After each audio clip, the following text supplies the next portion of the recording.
Are you guys ready for a story? Today we are talking about the story of trust. And here to help us tell the story of trust is a chair.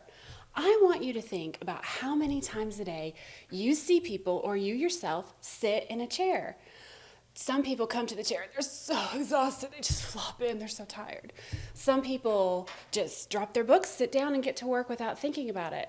And some people sort of sit on the edge of the chair, they have so much energy they can't wait to be up and doing again. But the one thing I've never, ever seen someone do when they go to the chair is stop, and they take the chair and they tip it over and they check all of the legs, and then they sit it up and they check the back and they check the seat, and then they sit so carefully just in case the chair falls apart. Shoo, it didn't. Well, why don't we stop and check the chair before we sit down?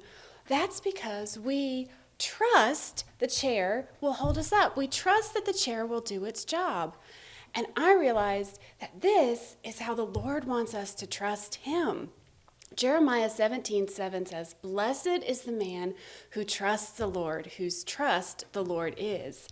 And that trust gives us confidence and boldness and security, just like we have with the chair. We've seen people sit in it so many times without the chair falling apart, and we've experienced it ourselves so that we trust the chair without even thinking about it. And God wants us to trust Him the same way, to experience Him keeping His word, experience His love for us so much ourselves that we trust Him without even thinking about it. And the blessing that comes with that trust is boldness when we feel afraid, confidence when we're unsure, and security and peace to rest in Him just like we would a chair, even when things don't go exactly the way that we want or expect.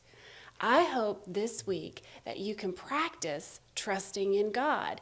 Practice believing that He will do what He says when He says.